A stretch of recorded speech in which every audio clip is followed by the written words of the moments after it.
Leading off today's show, our first guest is a registered dietitian. Fiorella DiCarlo is back again. She joins us to give us a take on the foods that keep you up late or keep you up at night. Yes, we have to talk about sleep because it's really, really important. And when Tell me about it. I'm going to sleep on your shoulder. I know, it's such luxury, isn't it? Is. You know, the thing is that when you don't get your sleep, you're a physiological and biological and mental hot mess.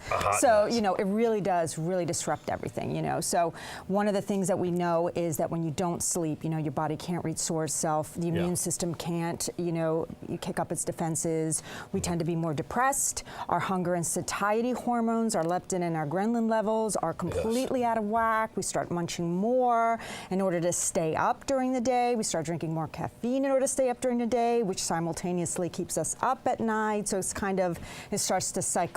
I'm with you 100%. I agree.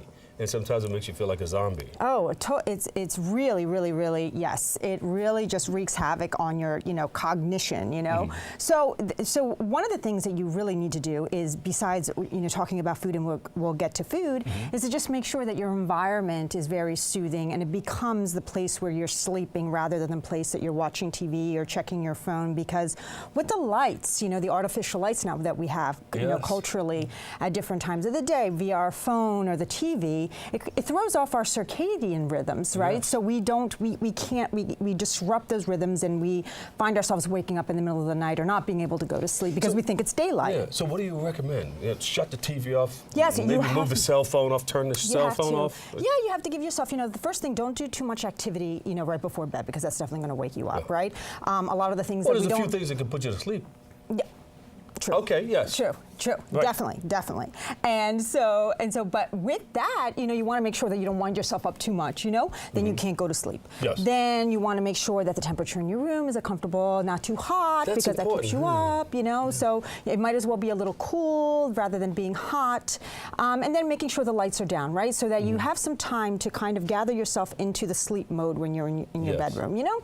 And then, of course, there are things you can do via food and consumption that could keep you up, and some things you can do that can actually help you put you to sleep, right? What are they? Yeah, so the first thing is we're going to talk a little bit about caffeine today.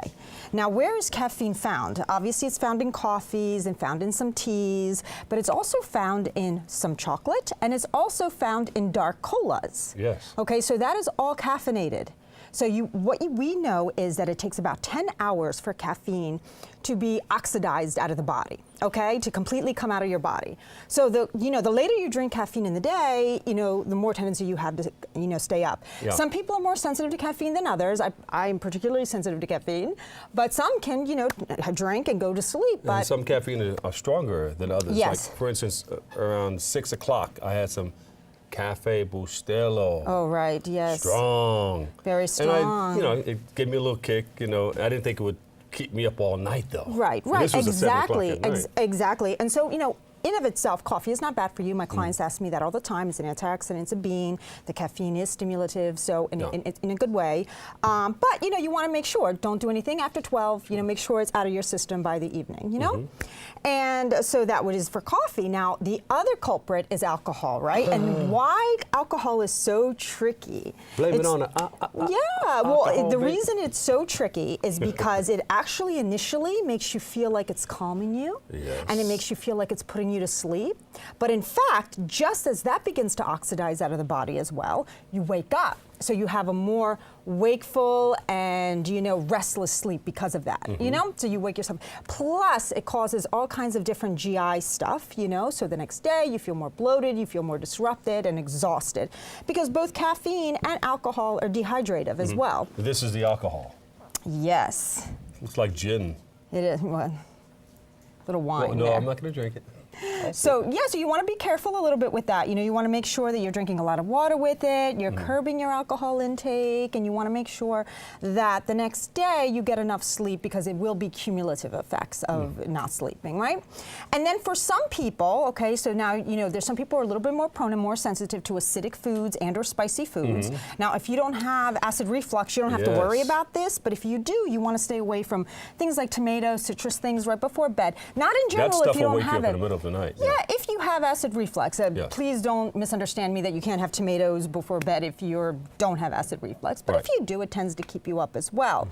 And the other thing that is recommended not to do is to have a dessert-type refined sugar snack before bed, because that is definitely going to give you a kick to wake up.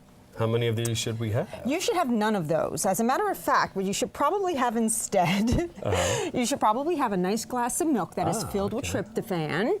Your grandma was right to warm that up. Right. You know, warm it up. It enhances the tryptophan, and drink some warm milk, and even have a banana. You mean you can't dip this in No the milk dipping. like that? Counterproductive.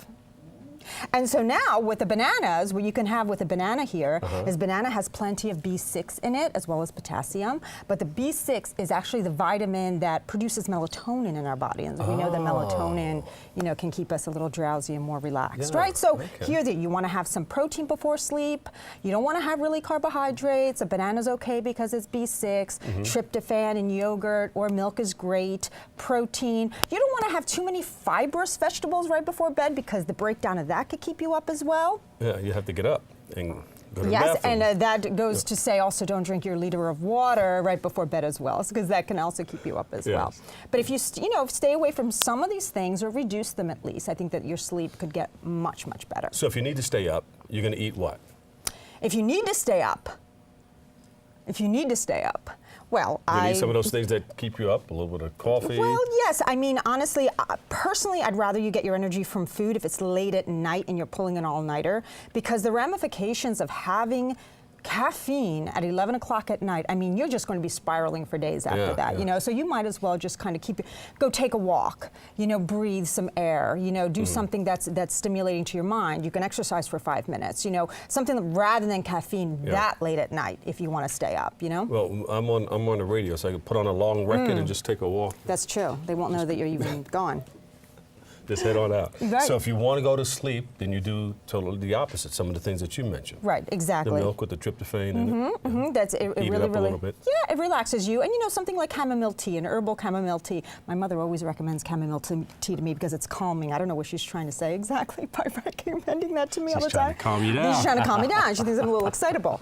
But so it really works, you know, and it's warm. And if you add the milk to it as well, so you have the component of tryptophan and the chamomile relaxing, and so you can just like lull yourself to bed. You know, have to take a hot shower, lower your body temperature, get into bed, turn everything off, and calm down. I feel that way right now. Such luxury. I think you did it for me. Yes. Where can we get more information on what you're doing? Well, you can look at some of my videos on FiorellaEats.com, and they'll have a lot of recipes and a lot more tips for nutrition and foodie exploration in New York City. I love it. Give Fiorella DiCarlo a big round of applause, everybody. Got it going on, making you nice and comfortable. All right, we got to take a quick break right here, but coming up, well, we'll take a good look at an event with the goal to build community. But first, let's take a good look at a recap of the Subway series. Check this out.